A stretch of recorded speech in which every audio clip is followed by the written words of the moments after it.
In the short history of man's world, one device of war has accompanied him in every respect from the very beginning. Once man moved from hunter-gatherer to crop grower and farmer, he needed somewhere permanent to live. A place to store his grain, a corral for his herds, and a secure place for his belongings.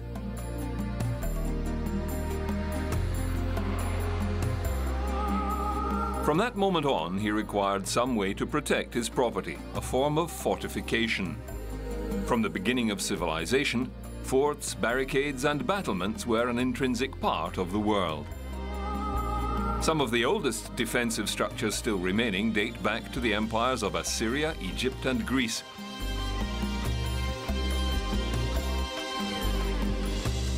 Tales of battles and sieges adorn ancient carvings, tapestries, and manuscripts. Empires rose, conquered territory, built their forts, and asserted their power until the next great power arrived, usually with better technology.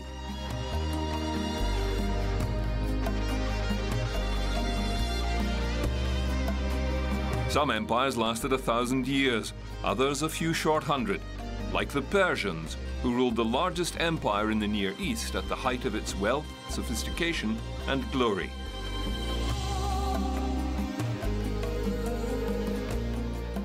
We've called it forgotten because it's really been forgotten about in the West, not of course by the Islamic Republic of Iran, but it's been forgotten in contrast with other civilizations like Assyria, Babylonia, Greece, Egypt, and so on.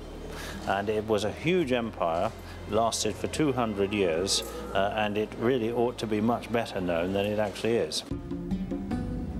Dating as far back as Neolithic times, communities built hill forts to defend themselves.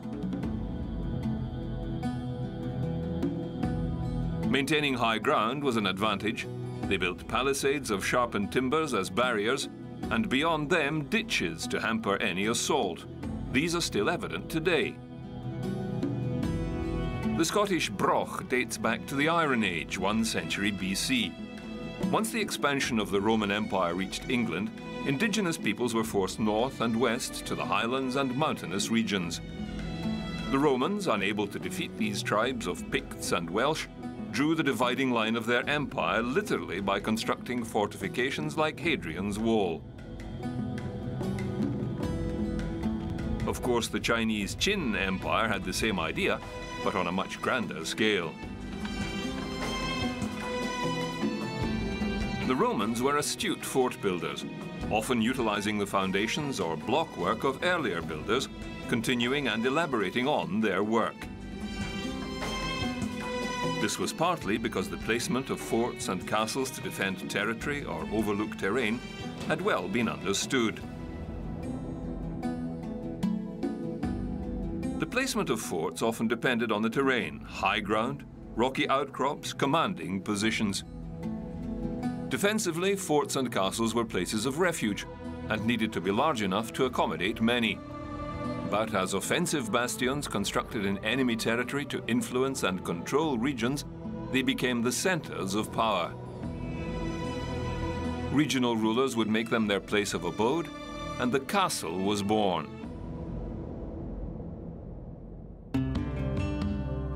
True castles began to be built in the late 800s. These included wooden and stone structures, often built on Roman structures and fortifications. Generally, these structures consisted of residential halls and rooms built of timber, surrounded with a protective wall, usually of rock and stone. Some examples of this early medieval castle design survive in Italy. The realm of the Franks then dominated the times under the Carolingian dynasty and set about enforcing their rule with forts and defensive works, all under the control of royalty. Due to invasion from Vikings and Magyars and the decline of the Central Empire to defend them, more towns and monasteries began to fortify. More castles dotted the European landscape. Their central timber halls were replaced with stonework and slate roofs. As the feudal system emerged, castles began to focus local power and authority in their regions of influence. England became aware of these structures in the early 11th century, with their conquest by the Normans, who brought castle construction with them. Throughout Europe and China, strongholds and feudal palaces sprang up. The earliest record of a castle in Britain is contained in the Bayeux Tapestry. One prominent form of castle design in Britain, Ireland and France of the 11th century was the relatively cheap and easy to construct motte and bailey. These were effective at repelling smaller attacks.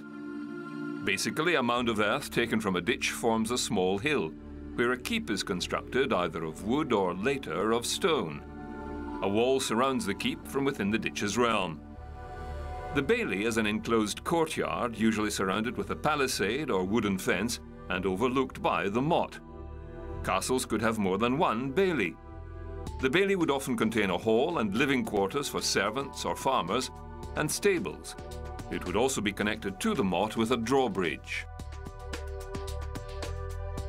The keep was the central tower, usually built on the motte, and served as the final redoubt in defence. It was often the accommodation for the owner, but could also function as a secure storage area or even a prison. One of the more famous prison keeps is the Tower of London. Situated on the Thames in the centre of London, the keep now houses the crown jewels.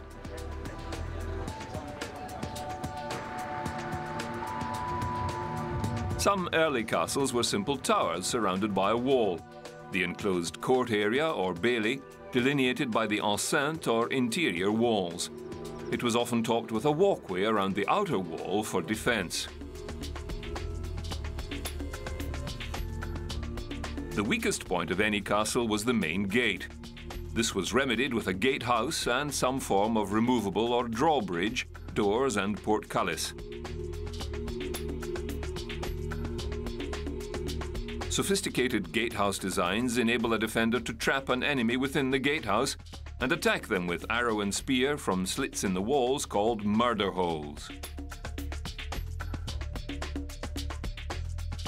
Later fixtures to castles were machicolations built into the stonework overhanging the outer walls.